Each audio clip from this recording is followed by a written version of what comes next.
Chapter 1. The interview Lieutenant Commander Alex Grant had faced live fire, insurgent ambushes, and Black Ops missions that never made it onto official maps, but this was the first time he'd ever felt scrutinized under fluorescent lights instead of rifle sights. The government liaison had called it an evaluation. That was a polite word for what it felt like. Dissection. He sat in a sterile room at the Naval Medical Research Center, dressed in the same grey sweats they'd given every candidate. His pulse rate, body temperature, and oxygen levels glowed on a screen behind him. A camera watched from the corner ceiling mount. Every breath he took was data. Dr. Rains, the lead interviewer, flipped a tablet in her hands and said without looking up, "Lieutenant Commander Grant, thank you for volunteering. You understand this is an experimental defense initiative?" "Yes, ma'am. Project Ascendant is a joint operation between the Department of Defense and a private biotechnology firm. Its goal is to explore the next stage of human potential through genetic optimization." That phrase, genetic optimization, was what the rumors had called Captain America stuff. Super soldiers, enhanced physiology, biotech miracles wrapped in government secrecy. Rains slid into the next section of questions without pause. Your file shows exemplary service. Navy Cross, Bronze Star, multiple commendations. No disciplinary actions. Do you consider yourself a leader or a follower?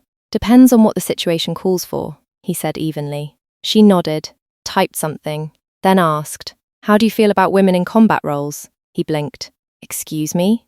"It's a standard psychological assessment," she said. "There are no wrong answers." Alex leaned back. "I think anyone who can do the job should do the job. Doesn't matter if they're male, female, or Martian. I've worked with women tougher than most men I know." Rains's stylus paused mid-sentence. "And gender dynamics in your unit? Any discomfort?" "Not unless you count people who can't take orders from someone they underestimate." She smiled thinly and made another note. The next hour was more of the same questions that darted between the obvious and the bizarre. How often do you dream about violence? Would you describe yourself as nurturing? Do you believe strength and empathy can coexist? Alex began to feel like he was being measured for something other than combat readiness. By the time he was ushered out to the physical testing range, the unease still lingered. He didn't know that those seemingly irrelevant questions weren't irrelevant at all. Project Ascendant wasn't just looking for the strongest soldier. They were looking for the one whose mind and body would adapt to whatever the science made of him. Chapter 2. The test range. They woke him before dawn. Alex Grant had been through training cycles brutal enough to make ordinary men quit. But this felt different. It wasn't exhaustion they'd barely let him sleep. It was anticipation. The quiet dread of being studied like an animal in a cage. He followed a pair of uniformed technicians down a corridor lined with reinforced glass. Beyond the panes, he caught glimpses of labs full of machines humming with pale light centrifuges, biotanks, arrays of computer monitors covered in dinar helix patterns. At the end of the hall, they entered a hangar-sized room, the physical test range. A voice echoed from the intercom above. "Lieutenant Commander Grant, we'll begin with baseline assessments. Run, climb, shoot. Everything you've done 100 times before. We just want the numbers." Alex rolled his shoulders, trying to loosen the tension. "Numbers? Huh? That all? You'll be surprised what we can learn from numbers," said a woman's voice behind him. It was Dr. Rains, clipboard in hand, hair tied back, eyes clinical and unreadable. "You'll also be surprised what we can do with them." He didn't respond. The drills began simple. Sprint laps across the range, then rope climbs, wall scaling, timed obstacle courses. They took his blood pressure before and after every run. They recorded every heartbeat, every breath. Next came the stress tests. They set him under heavy load lifts until his vision blurred and his muscles screamed. Then they added neurological stimuli, flashing lights, auditory disruptions, fake gunfire. He pushed through it all. He'd been a SEAL for too long to do anything else. After 2 hours, Rains motioned him to stop. "Good. Sit." He dropped onto the bench, shirt soaked through, hands trembling. The techs drew more blood immediately, not even letting him wipe the sweat away. "Tell me something," he said. "Why me? Out of everyone you could have pulled in for this." Rains regarded him for a long moment. "Because you're an ideal candidate. Physically, genetically, psychologically. And because I don't have a wife or kids," he said flatly. "Because if something goes sideways, nobody has to make a call to next of kin." Her expression didn't change, but she didn't deny it. "That's part of it," she admitted. We can't risk leaving families behind without answers. But it's not just about who wouldn't miss you. He raised an eyebrow. No? She folded her arms, looking almost human for the first time since he'd met her.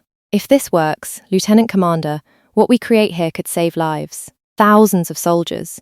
Maybe millions of civilians. You'd be the reason fewer families get those folded flags and final letters. He stared at her, breathing hard, the metallic taste of adrenaline still in his mouth. So you're saying, if I make it, I get to help stop the next me from losing the next them? Exactly, she said softly. You'd be the first step in making sure no one else has to die for the limits of the human body. Alex nodded slowly, expression unreadable. Well then, he said, standing again, voice steady despite the burn in his chest. Let's see how far those limits go. The lights above the range flickered to a colder hue. The next phase was ready. And somewhere behind that mirrored glass, the future was watching. Chapter 3. The countdown they told him he'd earned the right to say goodbye. Alex spent the next 48 hours doing exactly that quietly, without telling anyone what he was really about to do. The story was simple enough: extended training exercise, no contact for a while. It wasn't unusual for someone with his clearance. He met up with a couple of his old SEAL teammates at a bar near Coronado. They swapped the usual jokes, drank light beer, traded stories from deployments that would never make it into official reports. No one noticed how carefully Alex was memorizing every laugh, every voice, every moment. Later that night, he went for a long run along the beach, the Pacific wind cutting through his sweatshirt. The world looked perfectly ordinary, the stars, the sound of the surf, the smell of salt and jet fuel from the nearby base. But in 48 hours, everything could be different. Or over. He didn't leave a note. There wasn't anyone to find one. The morning of the procedure, he reported to a sealed medical wing deep under the Naval Research Compound. The hallways were colder now, the security tighter. The air smelled faintly of antiseptic and metal. Lieutenant Commander Grant, Dr. Raines said when he entered the prep room. Her tone was professional, but there was something quieter underneath it. Once we begin, you'll be under for at least 24 hours. In animal trials, the serum required a full metabolic cycle to stabilize. Given your mass and conditioning, it may take longer. He nodded once. And if it goes bad, we pull you out. We promised, she said. We don't want a dead prototype. We want a living success. That was comfort, of a sort. A nurse handed him a folded hospital gown. Please remove all clothing and personal effects. Alex hesitated just a moment, combat instinct balking at being unarmed and exposed, but then stripped methodically, folding his uniform as if it mattered. The gown felt insubstantial against his skin, like tissue paper. They guided him onto a medical table, surrounded by machines that hummed softly, their displays alive with graphs and genetic markers he couldn't begin to interpret. Raines appeared on his left side. You'll feel a chill when the IV starts. Then we'll administer the serum through a controlled drip. The nanocarriers will integrate the recombinant DNA directly into your cells. You'll go under before your body starts adapting. Sounds simple enough, he said dryly. Her lips almost curved. You've done harder things. Yeah, he said, but usually with pants on. That earned the smallest laugh from one of the techs. Even now, Alex couldn't help diffusing tension. It was second nature. Lieutenant Commander, Raines said, nodding to the anesthesiologist. We're ready. The doctor leaned over. When I tell you, start counting backward from 10. Just breathe normally. Alex exhaled, slow and steady. Roger that. He felt the IV slide in cold and clean, and then a second sensation, something almost electric, pulsing faintly through his veins. Start counting, please. 10, 9. He thought about the beach, the sound of waves, the laughter at the bar. 8. He wondered if he'd wake up the same man. 7. And then the world folded into black. Machines continued to hum. The serum began its silent work. Outside the observation glass, Dr. Raines whispered to no one in particular, God help us if it actually works. Chapter 4. Awakening darkness broke apart like fog in sunlight. Alex surfaced slowly, as if from deep underwater. His first coherent thought was that he shouldn't be hearing anything yet, but he could. Every sound felt magnified. There were voices, faint but distinct, beyond the walls too, maybe 3 people in conversation. He shouldn't have been able to make them out, but he could hear every syllable as clearly as if they stood at his bedside. Looks like the transformation's stable, a man said.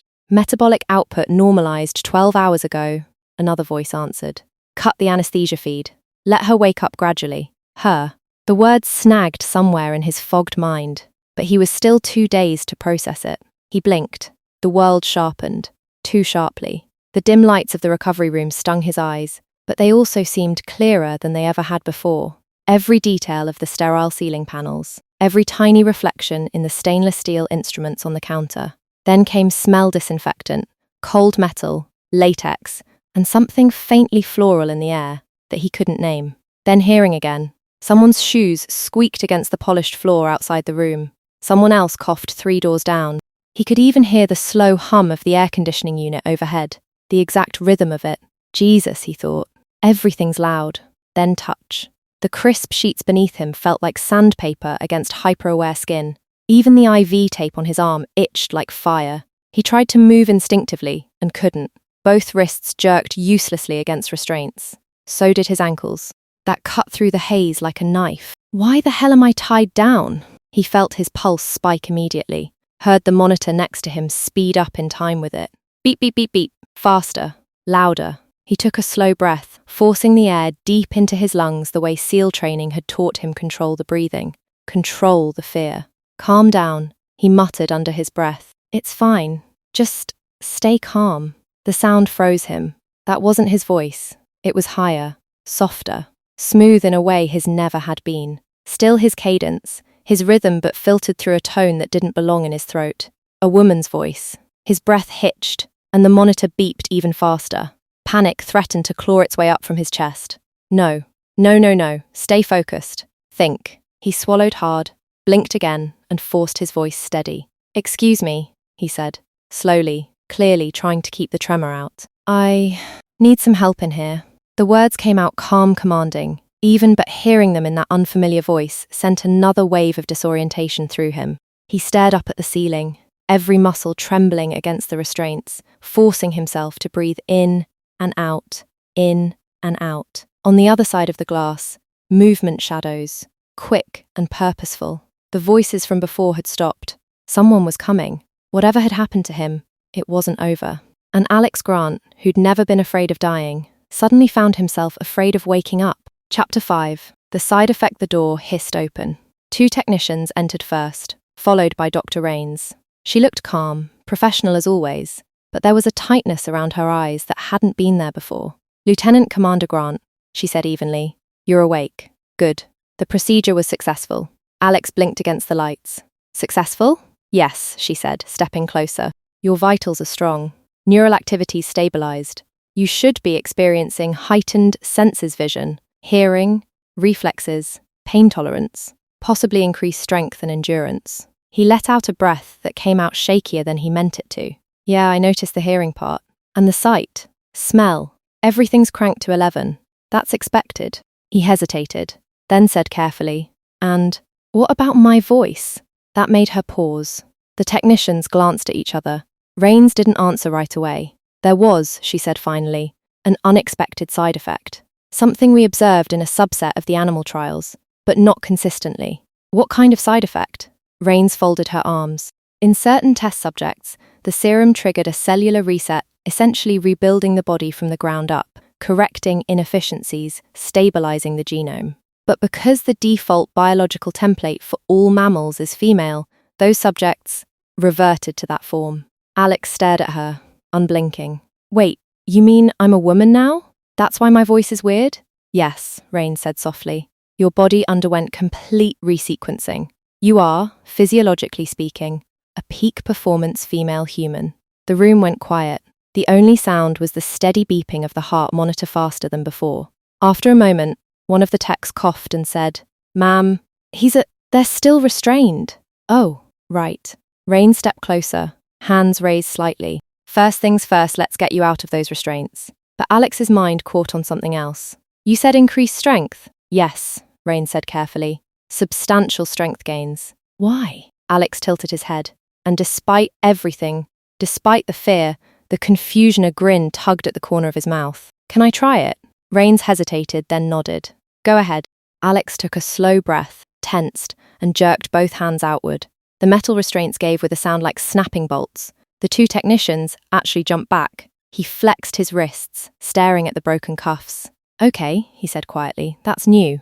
Rains nodded to one of the techs, who quickly unlatched the restraints from his her legs. The bed motors whirred as she raised the backrest. As Alex sat up, the gown shifted against his chest. The sensation was unfamiliar and unmistakable. He glanced down, saw the outline, and froze. "Oh hell," he whispered. His hands smaller, more slender rose to his face. The skin was smooth, no stubble, the jawline sharper but finer, the bones beneath his fingertips different. Panic surged up again, fast and electric. His breath hitched, heartbeat racing until the monitor went wild. "Lieutenant Commander," Rains said quickly, "we have tranquilizers if you need them. I understand this is a shock." Alex closed his eyes, forcing air in and out of his lungs, one controlled breath at a time. He focused on the rhythm, the one thing that hadn't changed. "No," he said finally, voice still strange to his ears but steadier. "No, I think I have it handled." He opened his eyes again. Whatever he was now, whatever they'd made him into, he was still a soldier, and soldiers adapted. Chapter 6. The mirror. Dr. Rains's tone softened once the adrenaline of the moment faded. "Lieutenant Commander," "Alex," she said gently, "you're stable. Your vitals are excellent. The transformation appears to have completed fully." He sat very still feeling the alien weight of his own body, the subtle, unfamiliar balance of muscle and skin. Rains gestured to a nurse, who began disconnecting the last of the monitoring equipment wires peeled away, electrodes removed from his chest and temples. The heart monitor went quiet. When the last lead was detached, Rains turned to one of the technicians. "Bring in the mirror." They wheeled in a full-length standing mirror covered by a white cloth and positioned it at the end of the bed. Rains stayed beside him, voice calm but kind. "We're going to leave you alone for a bit. I think it's important you have some privacy while you see the results. There's no rush." She pointed toward the two chairs by the wall. On one sat a folded set of grey sweatpants, a plain white t-shirt, a sports bra, and a pair of underwear. "When you're ready, you can change into these," she said. "If you need anything, just press the buzzer here." She rested her hand on a small remote by his bedside. "We'll give you space and come back when you're dressed. Then we can talk about next steps." Alex nodded faintly, still not trusting his voice. Rains hesitated for a moment longer. "You did well, Commander," she said quietly, and then she and her team filed out, the door closing softly behind them. The silence that followed was immense. Alex sat for a long minute staring at the covered mirror. The sheet stirred faintly in the ventilation draft. Finally, he pushed himself to his feet. The floor was cold under his bare soles, and his body felt light. Different center of gravity, narrower shoulders, softer weight in his chest and hips. He tugged at the thin hospital gown, then exhaled and slipped it off. For a moment, he just stood there, heart pounding, looking down at himself. The changes were undeniable, but not unrecognizable. His body was smoother, the muscle definition still there, but refined longer lines instead of bulk. His chest rose and fell with two small, firm breastsby cups, maybe. His scars were still there, pale lines of memory running across his ribs, his forearm, his shoulder. Even his tattoos remained, though the ink seemed sharper, somehow, as if etched onto new skin. It was him, and it wasn't. He swallowed, steadied himself, and reached for the mirror's cloth. When he pulled it free, the reflection staring back was both alien and hauntingly familiar. The same height, the same square jaw softened just slightly, the same grey-blue eyes, the same military haircut short, neat utilitarian, but now on a face that could have belonged to a strong, athletic woman, a version of him that might have existed in another life. He looked down again, his gaze tracing the flat line of his abdomen to the small patch of close-cropped hair at his groin. Except, where there had been a penis, there was now smooth skin and a vulva, the anatomy unmistakable and strange. "Oh shit," he muttered, voice trembling somewhere between disbelief and dark humour. He looked back up. The person in the mirror looked like someone he might have flirted with once, sharp, fit, confident. A cute lesbian, his mind supplied automatically. He let out a long, shaky laugh at that thought. Guess that's what I am now. After a while, the laughter faded into quiet acceptance. He reached for the folded clothes, hands still trembling, and began to get dressed. Chapter 7. Debrief. Pulling on the clothes felt like a small act of normalcy. The underwear were plain grey panties. The sweats were soft, the shirt a bit loose, the sports bra snug in a way that made him uncomfortably aware of every breath. When he swung his legs off the bed, the air was cool against his bare ankles. That's when he noticed the pair of hospital footies, those thin, one-size socks with rubber grips on the bottom. "Fantastic," he muttered, slipping them on. Real tactical footwear. He hit the call button. The door opened after a moment and Dr. Rains stepped in. Her expression softened when she saw him sitting upright and dressed. "Good," she said. "You're steady. How do you feel?"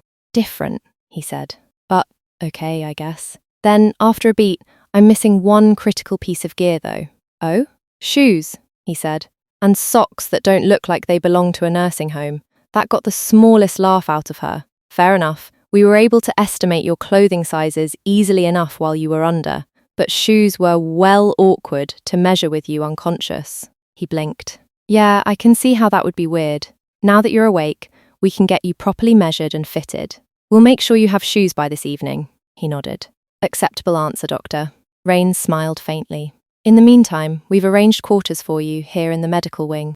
You'll stay for observation for a few days while we monitor your adaptation coordination, balance, strength, basic vitals. You'll have your own space and a full wardrobe. After that, we'll evaluate next steps." "Right," he said, then paused, looking down at his hands. "You know, this should be wrecking me right now." Rains tilted her head. "How do you mean?" "I mean, I just woke up in a woman's body. That should be one of the worst things that's ever happened to me. But I'm not freaking out. I feel weirdly... Okay, why? You got me on some kind of meds?" She shook her head. "No, nothing beyond standard anesthesia recovery." He frowned. "Then why am I so calm?" Rains hesitated for a moment before answering. "Do you remember those psychological assessments you went through before the procedure? The ones that seemed off-topic?" "Yeah," he said. "The gender and empathy stuff. Thought they were wasting everyone's time." "They weren't," she said gently. "Those questions were designed to measure how rigid or flexible your sense of gender identity was, how you might psychologically adapt if your body changed drastically. We weren't testing for combat temperament. We were testing for resilience." He stared at her. "So what you found out I'm actually a woman?" "No," she said, shaking her head. "But your results suggested you might fall somewhere under what's known as gender fluid, meaning you're naturally comfortable expressing or inhabiting different aspects of gender without distress. You identify more with being yourself than with any one category." He let out a short snort. "Hell of a way to find out you're not cis." Rains's expression warmed with something like pride. "Maybe. But it's also the reason we selected you. If this side effect had destroyed you psychologically, you'd be in danger. We needed someone who could adapt to anything." Alex looked down at his hands again, smaller now, but steady. "Guess you read me right." "I think so," Rains said. "Then, with a hint of kindness, you'll need time to explore how you feel about this new body. And if, down the line, being female turns out to be something you can't live with, if it's a deal breaker, there's no reason we couldn't help you transition to male. The science cuts both ways. And you'd have my full support." He exhaled, slow and even. "That's reassuring." "It should be," she said. "For now, just focus on getting used to yourself. You've been through something no one else on Earth has." Alex leaned back against the pillow, letting that sink in. "Yeah," he said finally. "Guess I have." Chapter 8. The tour Dr. Rains turned out to be a surprisingly good tour guide.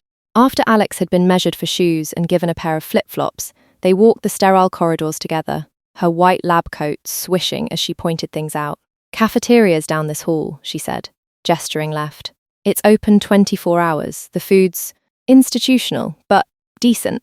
This, she handed him, a plastic keycard gets you unlimited meals and vending machine access. "Consider it hazard pay." "Unlimited food and caffeine," Alex said. "You know how to treat your test subjects," she smiled.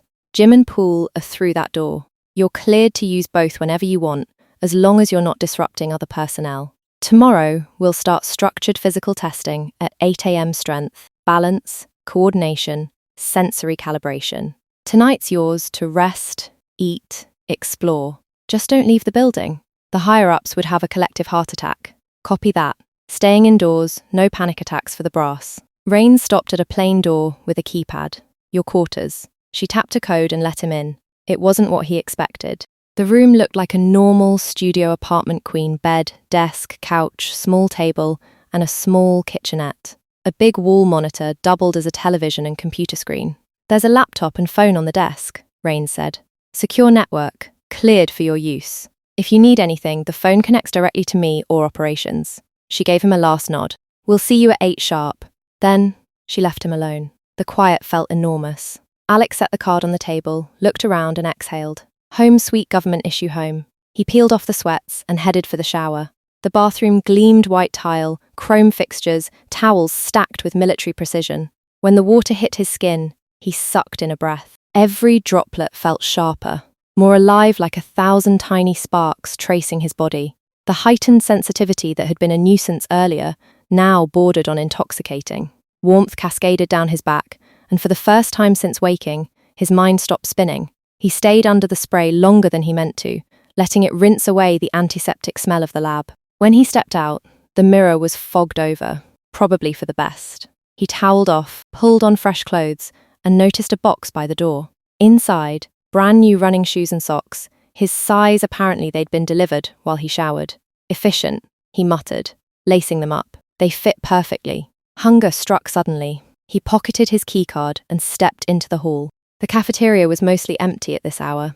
A few night shift medics sat over coffee. He grabbed a tray, scanned the buffet, and caught a glimpse of his reflection in the window-short hair, athletic build, sweats and running shoes. To the casual eye, he looked like any other off-duty servicewoman, maybe even a cute lesbian, he thought dryly. He smiled to himself, shook his head, and went for the coffee machine. Chapter 9. Testing the limits. By the time he finished eating, the restlessness had settled in like an itch under his skin. 2 days in a hospital bed, one in a recovery suite, it was too long for someone used to constant motion. His body practically hummed with unused energy. He'd always found calm in physical motion, and for a SEAL, there was no better therapy than water. Back in his quarters, he started going through the drawers to see what they'd stocked him with. Folded t-shirts, sports bras, leggings, sweats, everything plain, neutral, functional, no frills. Then, in the bottom drawer, he found the swimming gear. A one-piece women's swimsuit. He held it up, turning it in his hands. Sleek black fabric, government issue down to the barcode tag. The idea of wearing it felt strange intimate in a way body armor never had been. He stared at it for a long moment, then exhaled through his nose. Guess there's a first time for everything. He grabbed a workout shirt and pants from the dresser too. Stripped, pulled on the suit. The fabric clung smoothly, supportive without feeling tight. He caught sight of himself in the mirror again and blinked. It was weird, yeah. But also, he looked good, strong, fit. Still him, just through a different lens. He pulled the workout gear on over the suit, laced up his shoes, grabbed a towel and a pair of flip-flops, and headed for the fitness wing. The weight room was empty perfect. He wasn't sure what he'd tell someone who walked in on him trying to find his new max bench press. He loaded the barbell to what used to be his standard set, laid back on the bench. Deep breath, push. The bar moved like it was made of air. He stared at it, then tried again, slower. Same result. Holy shit, he muttered. He sat up, grinning despite himself, and added 100 pounds more. Pressed again. Easy. Another 100. Still manageable. The metal clinked softly as he re-racked the weight. His mind raced. He wasn't just stronger, he was rewritten. He went to the dumbbells, next heavy ones he'd only lifted in low reps before. Picked one up with one hand. It came off the rack like it weighed nothing. His arm barely trembled. A door opened. Footsteps. He quickly set the dumbbell down and pretended to check the treadmill settings, trying not to look like someone who'd just benched half a car. The newcomer, civilian-looking lab, tech nodded at him absently, plugged in earbuds, and started jogging. Alex exhaled in relief, grabbed his towel, and made for the pool. The natatorium was mercifully empty. The air was humid, smelling faintly of chlorine and tile polish. He stored his clothes and shoes in a locker, slipped into his flip-flops, and showered off like the posted sign demanded. Then, he stepped into the water. It was warmer than he remembered military pools ever being. He slid under, opened his eyes instinctively, and blinked in surprise. No sting. The world under the surface was crystal clear, refracted light shimmering like glass. He pushed off the wall, stroking through the water in long, clean lines. His movements felt powerful, efficient.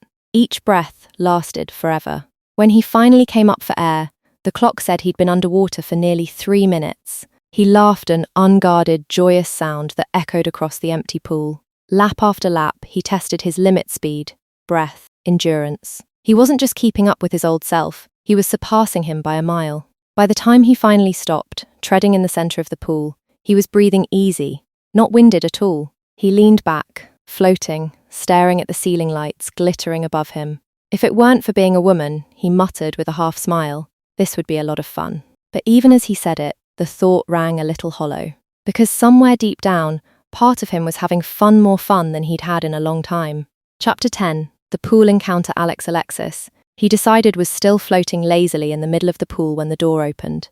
A woman stepped in, her hair pulled into a bun, wearing the dark blue swimsuit standard to hospital staff. Alexis guessed early 30s, athletic build, easy smile. She carried herself with the confident weariness of someone who'd spent too long on her feet. Didn't think anyone else would be here this late, she said.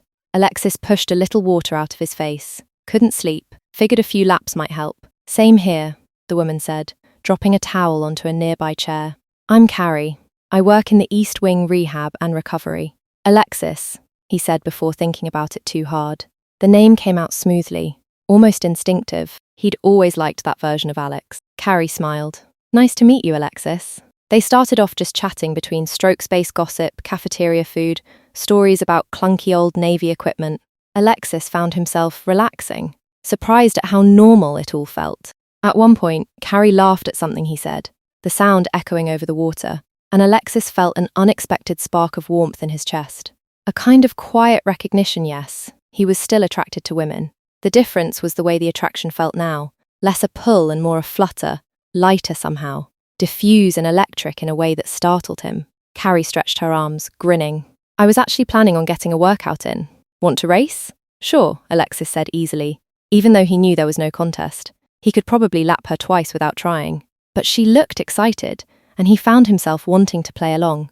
They took off, side by side, their movements cutting smoothly through the water. Alexis kept her pace just a hair faster than Carrie's enough to make it look like effort. When they touched the wall, Carrie laughed breathlessly. Okay, you win. Good race, Alexis said, smiling. You almost had me. She splashed him lightly. Liar. They swam a few more relaxed laps after that, just talking about nothing in particular. The conversation flowed easily, training stories, weird patients, the eternal curse of bad coffee. Eventually, Carrie climbed out of the pool, wrapping herself in a towel. I'm starving. You want to grab something at the cafeteria before I head home? Yeah, Alexis said, pulling himself up and toweling off. Sure. They changed in separate stalls, then met by the door. Both wore standard issue gym clothes, hair still damp. They walked together down the quiet corridor, the sound of their footsteps echoing faintly. Over sandwiches and coffee, they kept talking until Carrie checked her watch with a sigh. I've got an early shift tomorrow, but this was nice. It was, Alexis agreed. Carrie smiled and slid a small card across the table. My number's on there. Call if you want company again. I'm usually around after 9. He nodded, pocketing the card. I might just do that. When he got back to his quarters, Alexis sat on the edge of his bed, hair still damp, the faint chlorine scent clinging to his skin. It had been a strange night fun, easy, human. And when he thought about Carrie, he realized with a quiet sort of surprise that he'd felt comfortable in his own skin for the first time since the transformation. He smiled to himself, shaking his head. Well, he muttered, maybe being a cute lesbian isn't the worst thing in the world. Chapter 11. Data and debrief. Alexis woke to the quiet hum of the ventilation system and the faint grey light filtering through the narrow window. The clock on the wall read 0700. She showered, dressed in the standard issue workout gear laid out the night before, and stopped by the cafeteria for a quick breakfast. Oatmeal, fruit, coffee. The food tasted sharper somehow, textures more distinct, flavours richer. Even the bitterness of the coffee seemed alive on her tongue. By 0800 sharp, she was back in the testing wing, where Dr. Rains and a team of technicians were already setting up. Good morning, Alexis, Rains said. Professional but not unfriendly. Ready to find out what you can do? Alexis grinned. Been ready since last night. The tests, they started simple. Running. Alexis sprinted the length of the indoor track, sensors tracking her gait and heartbeat. Her top speed blew past world record levels. She wasn't even winded when she finished. Strength testing came next. Weighted lifts, rope climbs, bodyweight endurance, every metric climbed past the limits of recorded human performance.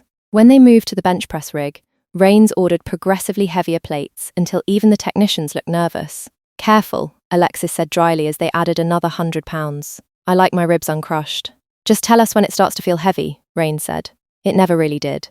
By the time they hit the upper calibration limit, Alexis was pressing the equivalent of a small car. She laughed mid-set, half in disbelief. I'm not sure whether to be thrilled or terrified.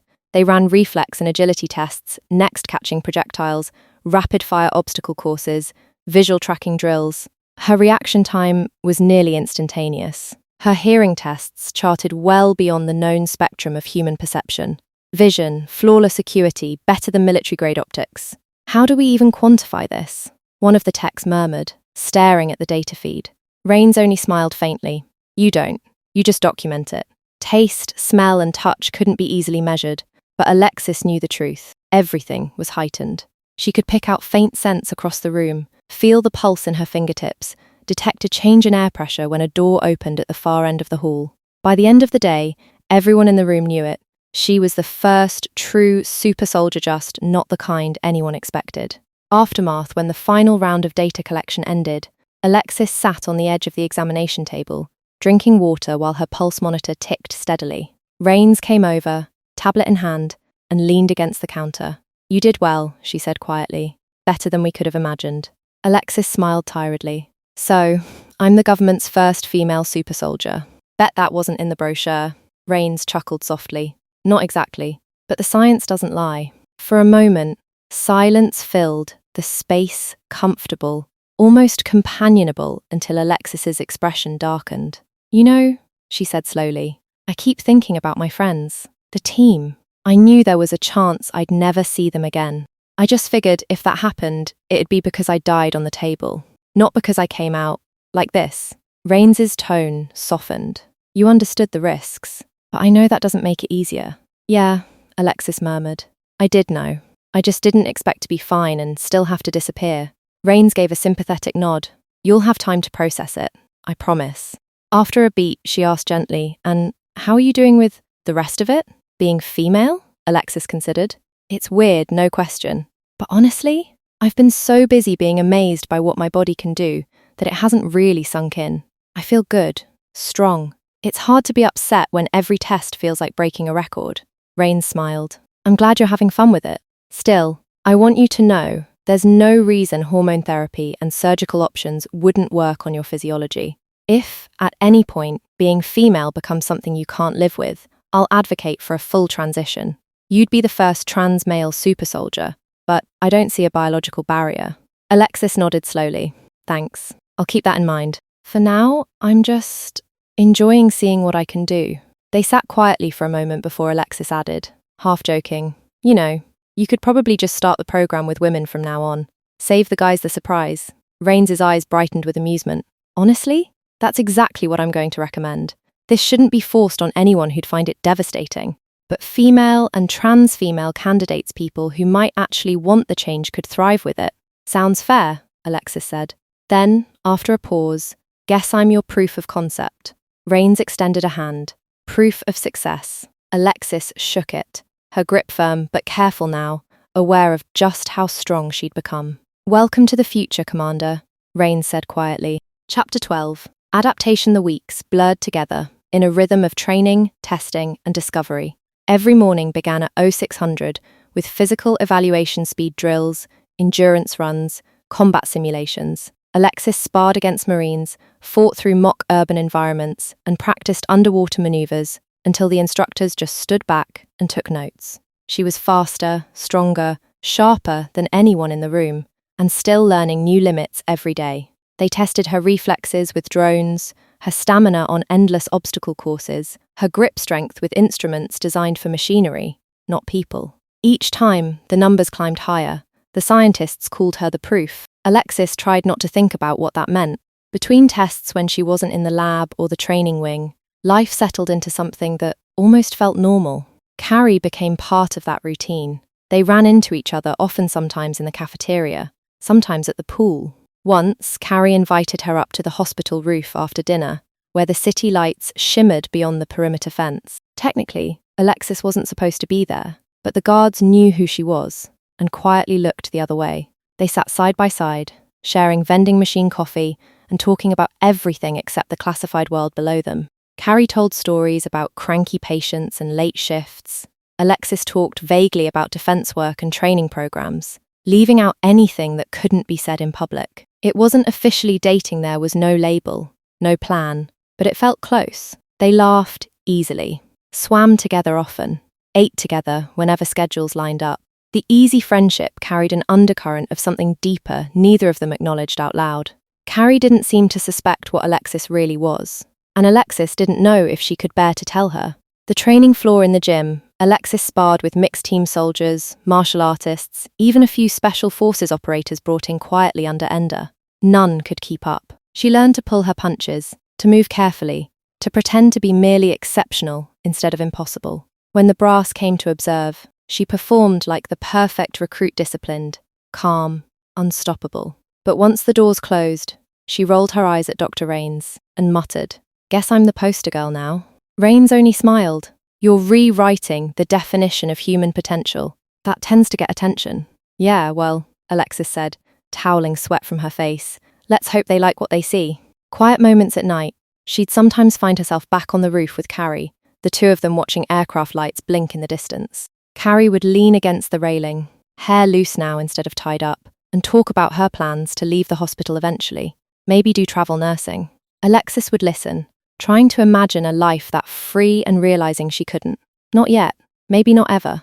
When Carrie asked once why Alexis never left the compound, she just smiled and said, "Too many security briefings. They keep me busy." It wasn't exactly a lie, just not the whole truth. By the end of the second week, the scientists had their data, the military had their proof, and Alexis had something else entirely. A body that could do the impossible, and a growing connection she didn't want to risk by explaining how impossible she really was. Chapter 13. Off Base A, knock at the door, startled Alexis. No one ever came to her quarters without notice. When she opened it, Carrie was standing there, a mischievous smile on her face, and a hospital badge clipped crookedly to her collar.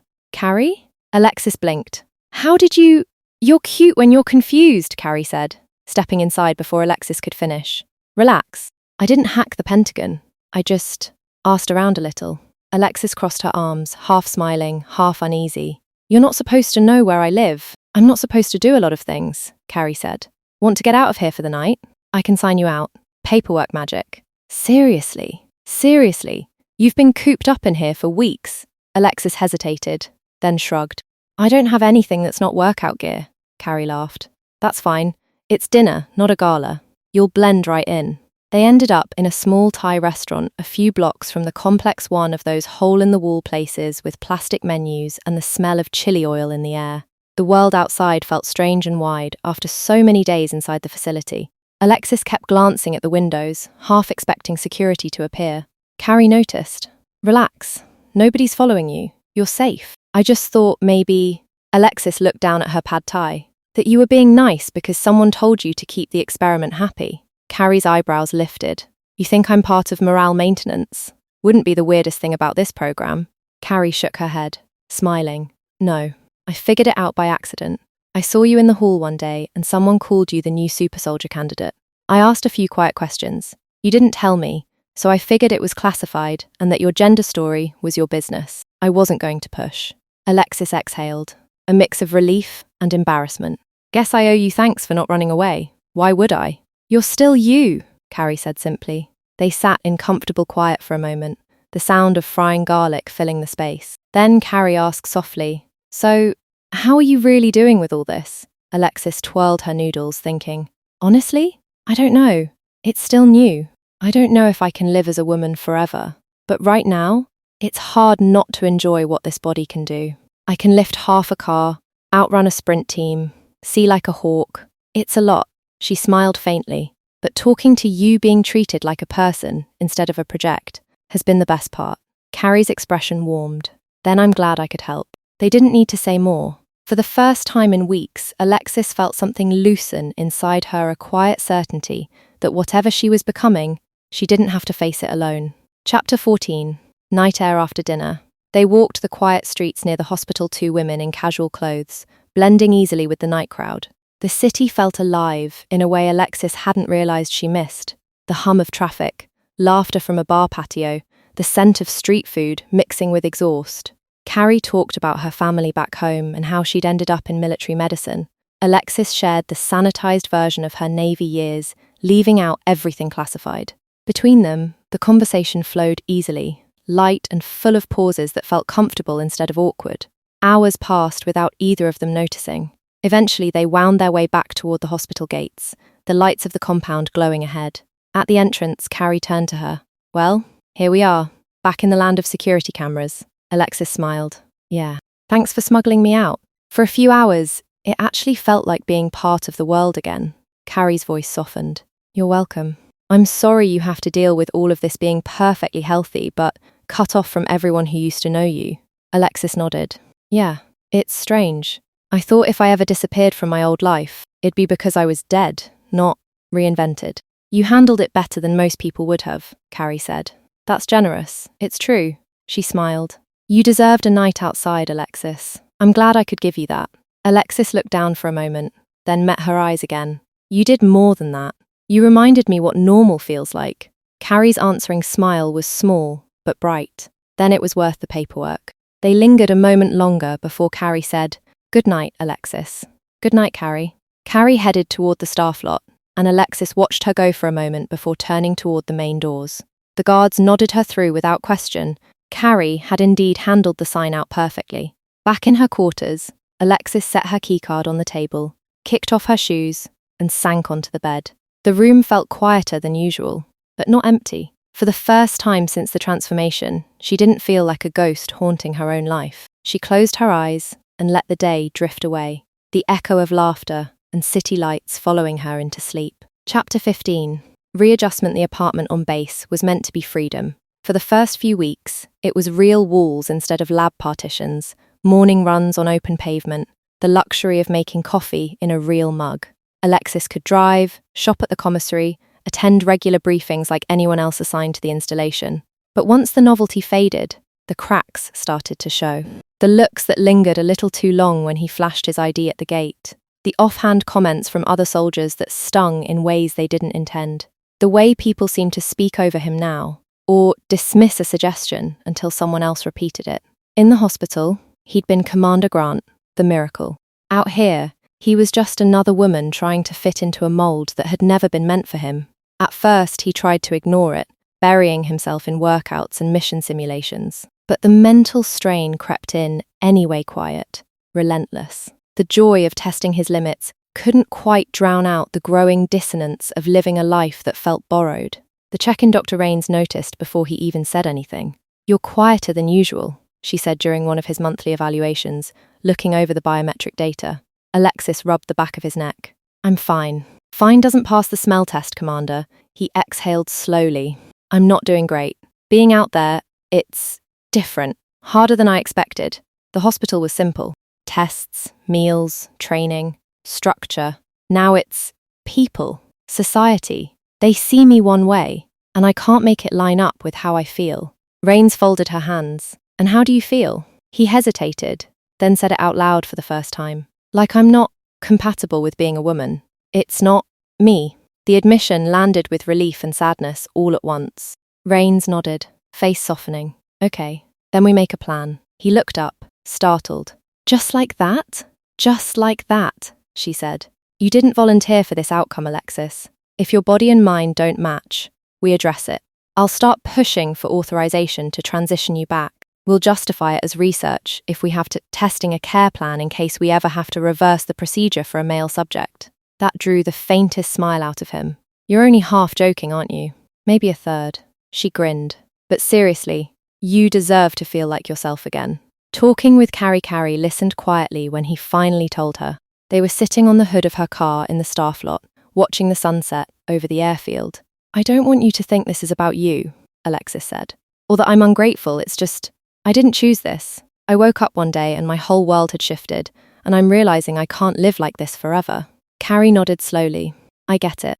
You didn't sign up to become a woman. You just survived an experiment.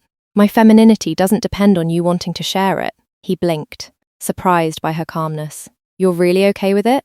"Of course. You're trying to be who you are. That's not an insult, it's honesty." She smiled softly. "And honestly, I'm proud of you for saying it out loud. He let out a long breath. Thanks. That helps more than you think. The decision 3 months after the transformation, the paperwork came through. Alexis was scheduled for top surgery, partly to restore his own comfort, partly to let the scientists study his accelerated healing before testosterone therapy altered his baseline. When Rains asked what name and pronouns to note on the chart, he thought for a moment and said, "Keep Alexis. It's close enough to Alex. Familiar, but different. Kind of fits. Pronouns? He, him."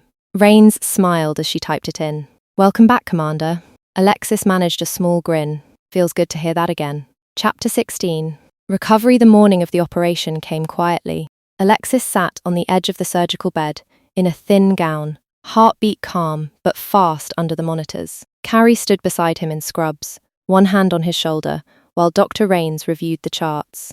"Everything's cleared," Rains said. "We'll take care of you. When you wake up, the only difference will be the chest flap. No surprises. The rest stays exactly the same." Alexis managed a dry smile. "That's good. I'm all out of bandwidth for surprises." Carrie squeezed his hand. "You've got this." As the anesthesiologist set the IV and the room blurred around him, Dr. Rains's voice was the last thing he heard. "Sleep easy, Commander. We'll see you on the other side." The surgery went smoothly. Whatever the serum had done to his body, it hadn't changed how he reacted to anesthesia or painkillers, except for speed. He burned through the drugs nearly twice as fast as normal patients. When he woke, the room was bright, his chest tightly bandaged and blessedly flat. The weight that had never belonged there was gone. For the first time since the transformation, his body felt neutral again, not borrowed. Rains was there, quietly monitoring the vitals. "How's the pain?" "Manageable," Alexis murmured. "Better than expected." "That tracks. You're healing faster than baseline. Looks like your system metabolizes anesthetics and tissue repair at about twice the standard rate." He was sitting up by the next morning, walking the hall by the second day. By the end of the second week, the stitches were gone, the skin sealed and smooth. Rains joked that his body seemed to think recovery time was a personal challenge.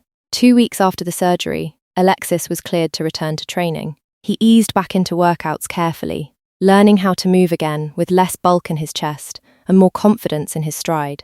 For the first time in months, he started to feel grounded, still altered, still extraordinary, but no longer alien to himself. When Rains signed his clearance for the next phase, she slid a second paper across the desk. "Hormone authorization," she said.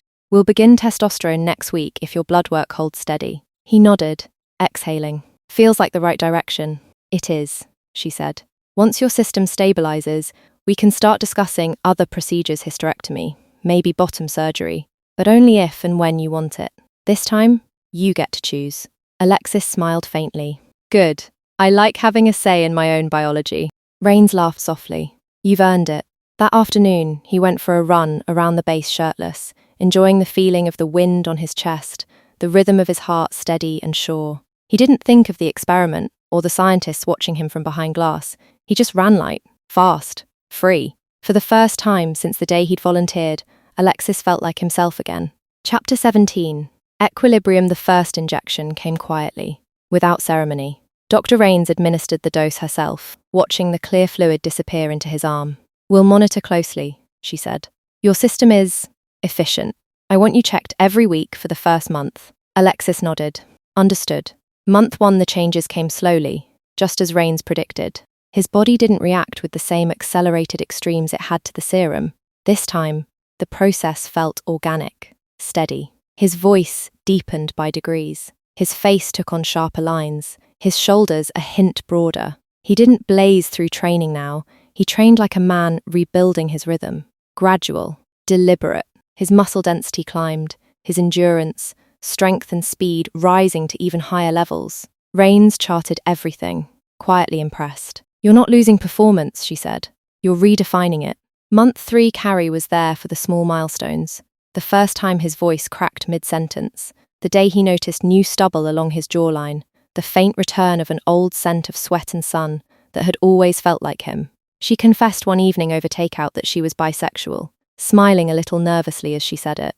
"I liked you before, she said. "But watching you grow into yourself, this version of you is better. You look like you belong in your own skin." He chuckled. "I finally feel like it too." Their relationship, once unspoken, became official quiet, but sure. They didn't need to explain it to anyone. She called him Alex more often now, and it felt right. Month 6, by the 6-month mark, he could pass by a mirror and see a familiar reflection staring back. Same height, same steady posture. The face that had once walked into the facility now younger, sharper, clearer around the eyes. The serum had erased fatigue and age, while testosterone restored his masculine balance. When Dr. Rains compared his current medical photo to the one taken the day he'd volunteered, she smiled. "You look like the man who walked in here a year ago, just slightly upgraded." "Guess I got there in a roundabout way," he said. "Science rarely takes a straight path," she replied. He laughed at that, shaking his head. Neither do people. He was back to full training by then, moving through drills with the same fluidity that had once made him legendary in the SEALs. Only now, there was no secret tug-of-war inside him. He was whole again. And when Carrie met him after training with coffee, and that same easy smile, he couldn't help thinking that maybe, just maybe, the experiment hadn't ruined his life after all. It had given him a second one, and this time, it fit. Chapter 18. Reinstatement 9 months on testosterone. Alex looked, finally, unmistakably like himself again. Same build, same easy stride, same grin that always leaned a little crooked. The only differences were the obvious ones that happened as a result of the serum remaking his body, the altered genome running under his skin, the enhanced reflexes that never faded, the different genitals, the lack of an Adam's apple, and the quiet awareness that, biologically, he was still something unique. He was finishing a set of pull-ups when he saw Dr. Rains approaching across the training floor, a rare smile brightening her face. She was holding an envelope. "Commander," she said, "I have a surprise for you." "That usually means paperwork," he replied, dropping lightly to the ground. "Technically, it's paperwork with good news." She handed him the envelope, straight from the program directors. He tore it open and scanned the contents, eyes widening as he read.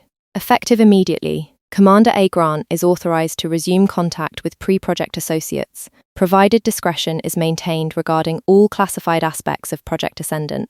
Subject may disclose personal recovery consistent with standard injury cover stories. Further, subject is cleared for active duty reassignment to Tier 1 Special Operations Group Delta 9, operating out of current base of residence." He looked up, incredulous. "So, I can actually talk to my friends again?" Rains nodded. "Provided you don't tell them where you've been, why you look a bit younger, or that you can bench press half a Humvee." He laughed, shaking his head. "Or that I'm, genetically complicated now?" "Precisely," she said, still smiling. "You can tell them you were in a classified rehab program after a major injury. Leave out the part about the superhuman physiology." He folded the letter carefully. "This is more than I hoped for. I thought I was done with the outside world." "You earned it," Rains said. "You're stable, functional, and the brass want to see how someone like you performs in the field. Your new CO's been fully briefed and understands what you are. Everyone else will just think you're exceptionally good at your job." Alex nodded slowly, the weight of the past year settling into something that felt almost like closure. "So basically," he said with a grin, "I can talk to my friends again, as long as I don't mention that I can bench cars and why I have a pussy now." Rains chuckled. "Exactly. Omit the parts that sound like science fiction or require an anatomy lecture." He laughed with her, the sound easy and unguarded. "I can work with that." As she turned to leave, Rains paused at the door. "Welcome back to active duty, Commander. Try not to terrify the new recruits." "No promises," he said, smiling.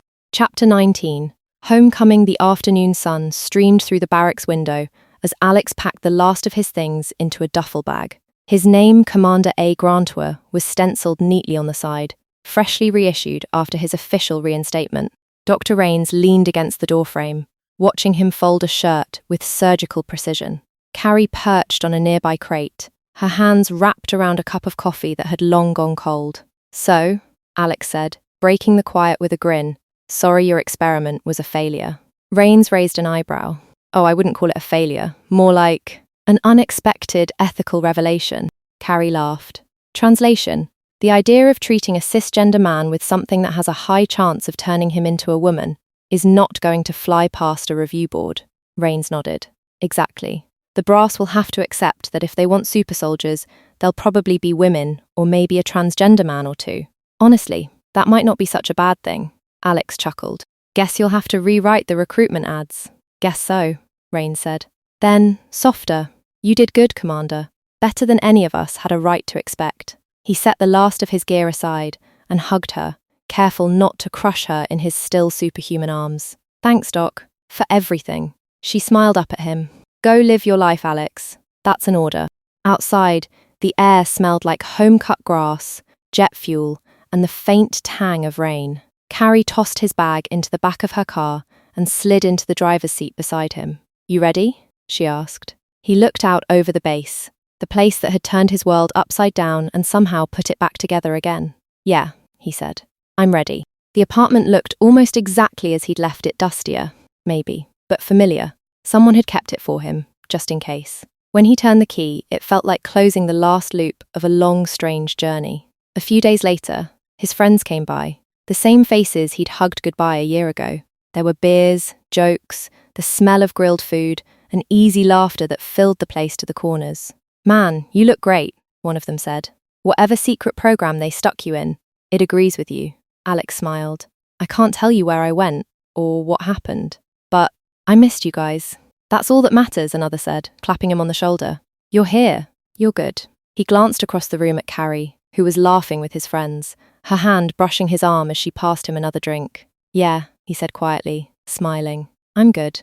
Chapter 20. The Cabin Weekend. The Cabin Weekend was supposed to be a break from everything, no missions, no secrets, just a lake, some burgers, and the guys who'd known Alex since basic training. For once, he wasn't thinking about the classified program, the super soldier serum that had turned his body female, or the year he'd spent clawing his way back to himself with testosterone and top surgery. He was just Alex, ready to cannonball into the lake like old times. When the group decided to hit the water, Alex changed in the open muscle memory from years of barracks life kicking in. He was halfway through pulling on his bathing suit when he noticed the sudden silence around him. His friends were staring, eyes wide, at the top surgery scars crisscrossing his chest, and the body that didn't quite match what they'd expected, not the anatomy they'd known from years of shared locker rooms, but a vulva and an enlarged clitoris, evidence of his journey. The air felt heavy for a split second.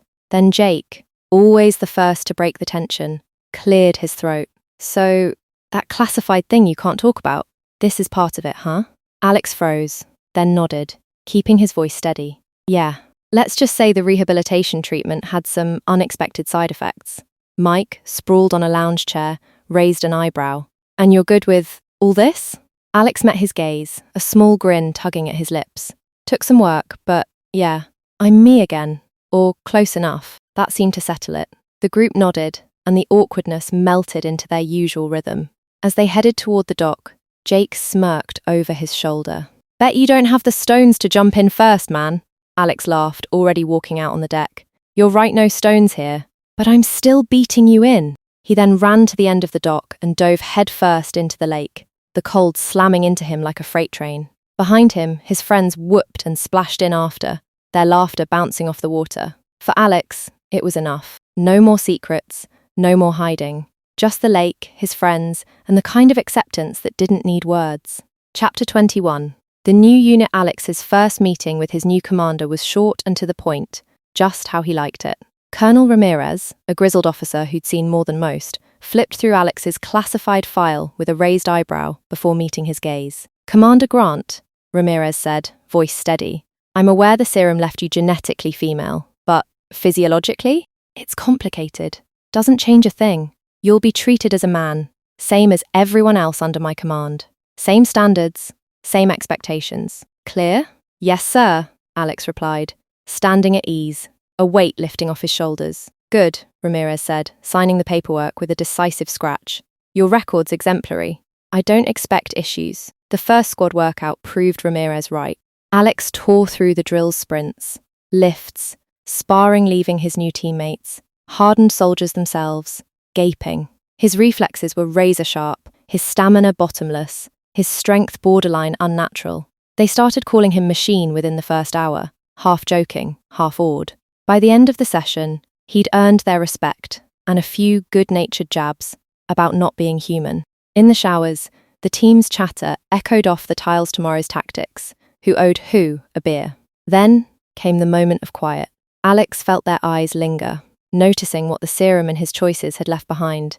a vulva, and an enlarged clitoris where they'd expected something else, alongside the top surgery scars crisscrossing his chest. No one stared long. Just a beat of curiosity, then back to business. As they dried off, Jake, the squad's resident smartass, grinned. Yo, Grant, we're packing extra toilet paper for field missions now, right? Since you can't exactly stand and deliver. The group chuckled, and Alex smirked, unfazed. Yeah, pack it. I'm not squatting in the bushes without it. That was it. No big deal. No probing questions. They figured he was a trans man, and that was enough for them to move on, ribbing each other about who'd flinch first in the next live-fire drill. Alex appreciated the ease of it. They didn't know about the serum, the year of fighting to reclaim himself with testosterone and surgery, or the classified orders to keep it quiet. And they didn't need to. He'd made peace with his body stronger than ever.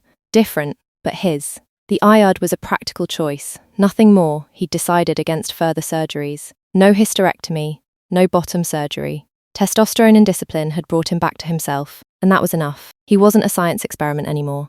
He was Alex, and this was his choice. As the squad filed out, someone clapped him on the back. Grant, you're a beast, Mike said. Glad you're on our side. Alex grinned, slinging his towel over his shoulder. Good to be here. Catching his reflection in the mirror-broad shoulders, calm eyes, entirely himself, he felt like a soldier again, not a project. Just a man, ready for whatever came next.